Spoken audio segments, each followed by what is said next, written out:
L'iPad pliable s'éloigne. Samsung revient en 2014. One Password évolue un peu. Le mail illégal de Tim Cook. Waf waf ou bip bip. Mardi 31 janvier 2023. Tu le fais tellement bien. Fabrice Lavanne. Benjamin Vincent. La quotidienne iWeek, épisode 320. Bonjour à toutes et à tous. Mark Gurman dément les infos de Ming-Chi Kuo. Non, il n'y aura pas d'iPad pliable en 2024, selon le journaliste de Bloomberg, contrairement à ce qu'affirmait lundi l'analyste de KGI Securities. Alors Fabrice, il faut quand même préciser que les deux experts n'ont pas du tout les mêmes sources d'informations. Ce que je note surtout, c'est qu'en fait, on en parle quand même de plus en plus de cet iPad pliable, que ce soit en 2024 ou 2025 ou autre chose. On est tous d'accord pour dire que même si Apple n'en parle jamais, ils ont dans leur labo tous les écrans pliables du monde et ils essayent toutes les technologies pour voir s'ils peuvent adopter ça et adapter ça à leurs propres produits. Et puis ensuite, quand ils sont prêts, ils montrent quelque chose. Mais visiblement, ça bruisse de tous les côtés. C'est-à-dire que les écrans pliables, il y a un moment, ça va sortir, y compris chez Apple. Ce que j'aime bien aussi là-dedans, c'est que on en a parlé plusieurs fois dans iWeek, dans l'hebdo, c'est qu'on a toujours pensé, il me semble collectivement, que c'est plutôt du côté de l'iPad quand même qu'Apple va travailler sur l'écran pliable et non pas de l'iPhone, en tout cas au début, et que ce serait plutôt par l'iPad qui commencerait. Moi, ça m'arrange parce que ça m'intéresse vraiment plus qu'un iPhone pliable, mais en même temps, je trouve que ça a beaucoup de sens pour avoir quelque chose de grand et encore plus grand si besoin. Donc voilà, d'après Gurman, il confirme lui qu'il n'y aurait pas de nouveaux iPads en 2023, qu'il y aurait quand même des écrans OLED pour les iPad Pro en 2024, donc ce serait pour lui l'annonce des iPads en 2024. Et puis des évolutions pour les iPads tout court et iPad mini, les évolutions auxquelles on peut s'attendre habituelles avec des processeurs qui vont plus vite et peut-être des meilleurs écrans, on verra bien. Voilà où on en est pour les iPads, c'est intéressant quand même. Alors, tu n'as pas répondu à ma question, même si c'était passionnant, mais la distinction entre Ming-Chi Kuo et Mark Gurman, c'est que Ming-Chi Kuo, lui, s'appuie sur des sources parmi les fournisseurs de composants et de matériel, alors que Mark Gurman, lui, il a des sources en interne chez Apple. Donc c'est un peu le face-à-face, le duel entre deux types d'informations aussi. Jusqu'à ce qu'à la fin, ils soient d'accord, parce qu'on est suffisamment proche de la sortie du produit pour qu'ils soient d'accord. Oui, c'est toujours intéressant à voir. En même temps, il faut se méfier parce que on sait que ça rejoint quand même ce que je disais, c'est-à-dire que les fournisseurs, on leur demande aussi, Apple à un moment, même si c'est pour des petites séries, demande des produits spécifiques, des écrans ou des charnières, même pour un produit qui ne va pas sortir, mais dès qu'il y en a plus de quelques milliers, je suppose que ça sort et ça fait une rumeur. Donc dans les deux cas, il faut toujours prendre ça avec des pincettes, ce sont toujours des rumeurs, Mark Gurman et Ming-Chi sont bons tous les deux, mais faut être prudent malgré tout. Les pires résultats trimestriels pour Samsung depuis 8 ans, alors qu'Apple annoncera les siens jeudi soir, moins 69% en termes de bénéfices pour le géant coréen comparé au 4e trimestre 2021. Alors il faut remonter à 2014 pour retrouver de tels chiffres. À peine, si on peut dire, 3,5 milliards de dollars, Fabrice. Oui, à peine. Juste une larme, rien du tout.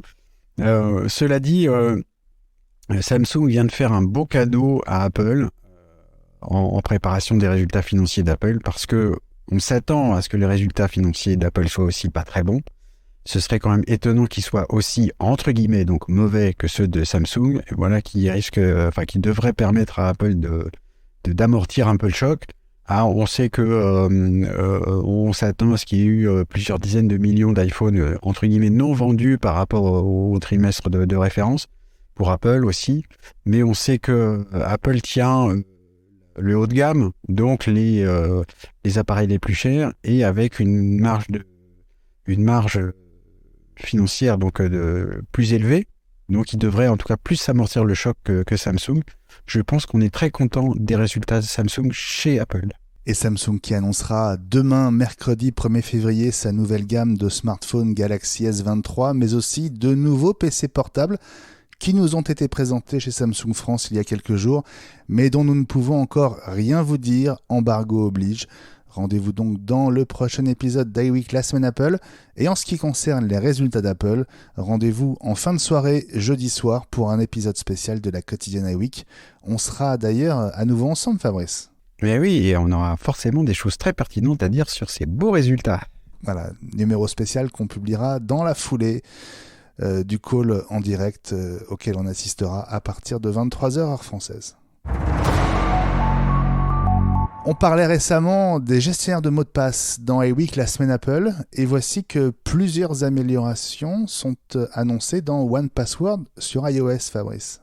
Oui, alors on parle de 1Password parce que c'est un des meilleurs coffres-forts de mots de passe, notamment dans l'univers Apple, parce que ça fait des années qu'ils existent. Ils ont toujours bien adapté et adopté le look Apple, etc. Donc ça fonctionne très bien dans Safari, etc.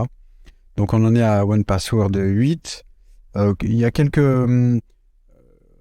améliorations assez étonnantes parce que tout le monde a l'air d'en faire un peu de foin, mais les améliorations sont surtout de l'ordre esthétique, avec la possibilité de réorganiser ces mots de passe, de les classer différemment, de faire des recherches un peu plus fines,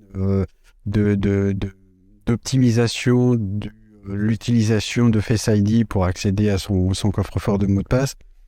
Des petites choses comme ça.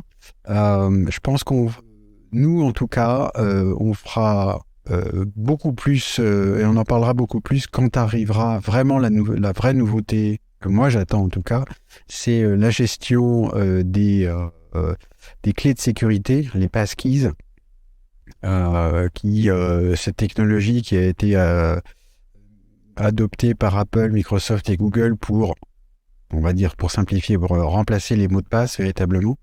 Et contre toute attente, un gestionnaire de mots de passe sera aussi intéressant pour ce genre de clés de sécurité. On en reparlera sûrement dans iWeek, dans l'hebdo, plus tard.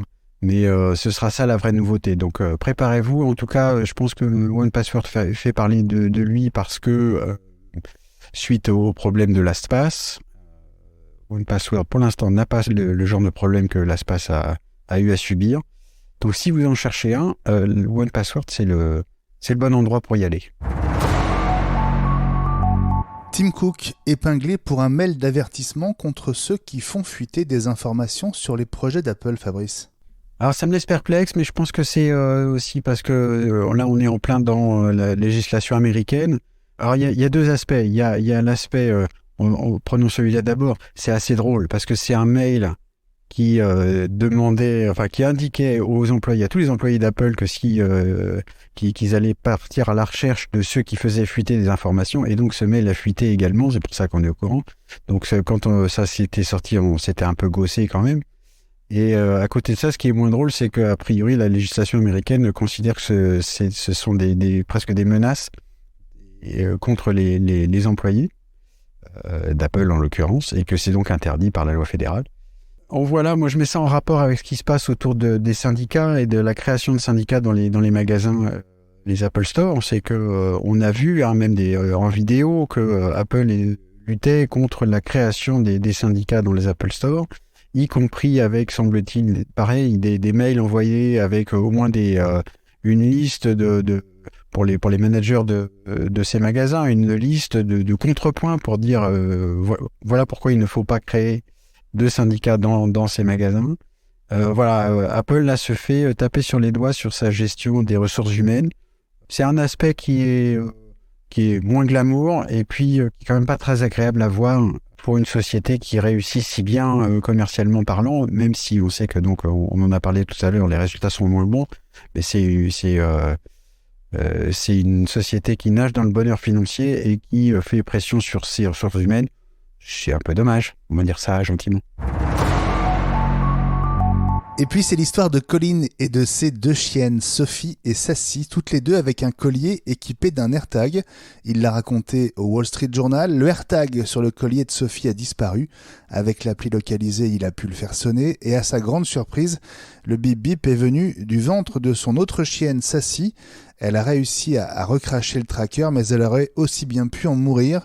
En Louisiane, un vétérinaire dit avoir opéré 6 chiens pour la même raison depuis 1 an et demi. Bref, Fabrice, attention si vous avez un chien au AirTag qui traîne et même à celui qu'il porte peut-être sur son collier. Ouais, enfin, globalement, attention à tous les petits objets, c'est comme pour les bébés, quoi. Là, on en parle parce que c'est AirTag et que c'est Apple, mais globalement, il faut faire attention à tous ces petits objets qui peuvent être avalés par nos animaux à 4 pattes, comme on dit à la télé. Et donc, au moins, à vrai dire, l'avantage de l'AirTag, si jamais il est avalé, c'est qu'on peut le faire sonner et donc on peut le retrouver facilement et on sait où il est et donc on peut sauver son chien.